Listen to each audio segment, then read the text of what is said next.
for implicating me in an alleged cash deliveries to former Ako Bicol Party List Representative Saldico. This consists of perjury and cyber libel. Anong particular na mga sinabi po ba nila yung inyong ina-address? Yung unang-una that I delivered about 8 maletas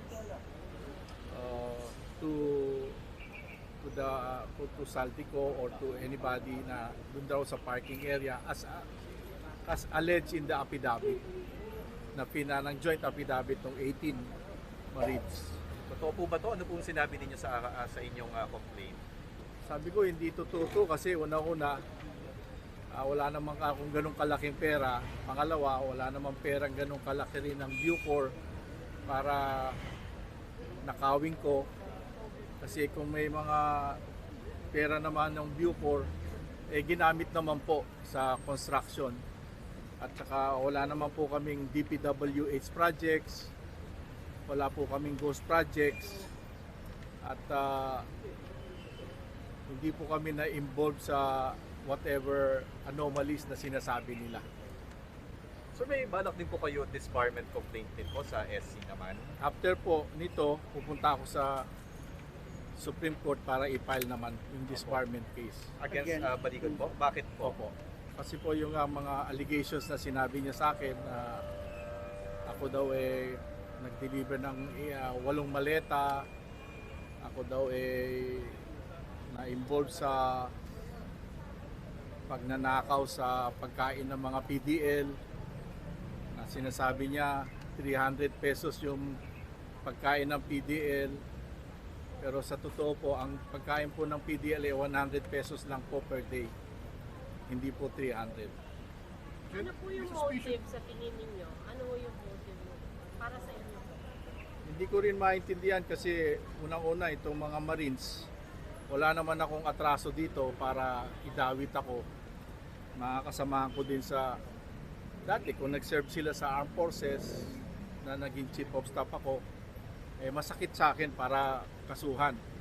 Kadalasan pag may kaso ang aking mga sundalo, tinutulungan ko pa na hindi madawit. Pero sa pagkakataong ito ay hindi ko po kayang palampasin ito dahil panininang puri na po ito.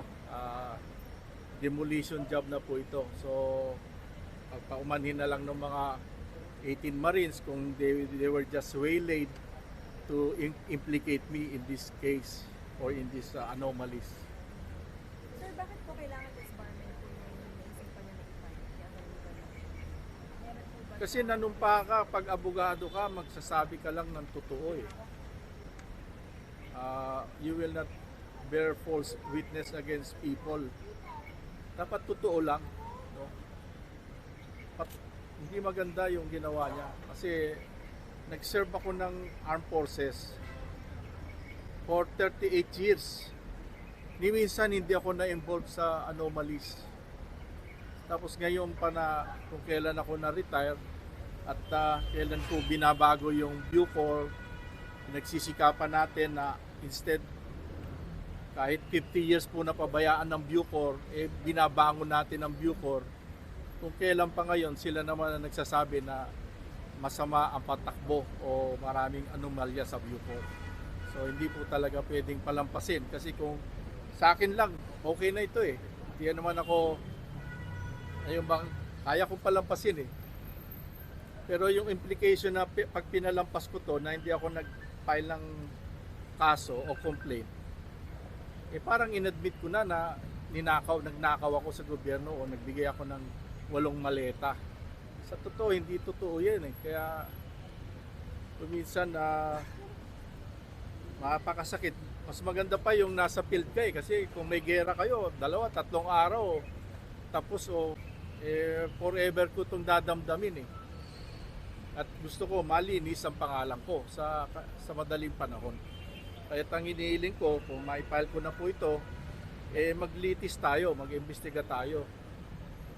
At para sa ganun, yung mga taong hindi naman sangkot dito sa anomaly na ito, malinis naman po ang pangalan.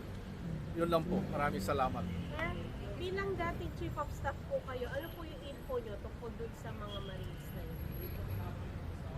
Hindi ko rin na masyadong alam kasi Marine sila, pero sabi nila may mga kaso daw. Pero I still have to find out. Pero ako kasi, ang tingin ko sa kanila, baka naman minsan yung mga sundalo hindi nila alam kung saan sila. Minsan kasi sa totoo lang, there are no bad soldiers eh. Only bad officers or bad commanding officers. So baka naman na-waylaid lang sila ng mga nag-uudyok sa kanila na mag-testify against me. Willing naman ako kung basta i-withdraw nila yung statement nila na nag-deliver ako ng 8 maleta at hindi ako corrupt. Yun lang po. May idea ka sir kung sino yung nag-uudyok? Hindi ko alam, kaya dapat nga maglitisin natin, mag-imbestiga tayo, sino ba talaga ang nag-udyok sa kanila na implicate ako kasi hindi ko man sila kilala eh. Hindi ko man kilala mga yan. Once upon a time siguro nakasama ko sa serbisyo nung hanggang 2015 na bago ako nag-retire.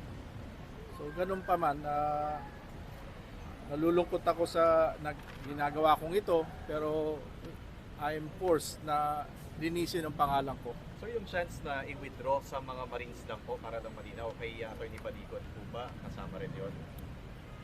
Kay Atty. Baligot, kung i-accept niya na nagkamali rin siya, no, pwede naman pag-usapan. Pero gusto ko magkaroon ng investigasyon. Bakit ba nangyari ito? Kasi kaming mga tao sa Bucor, pinipilit naming ibangon ng Bucor, may mga tao naman na nagbabaon sa amin. So, pagtulungan po natin itong lahat. Kasama kayo. Maraming salamat po.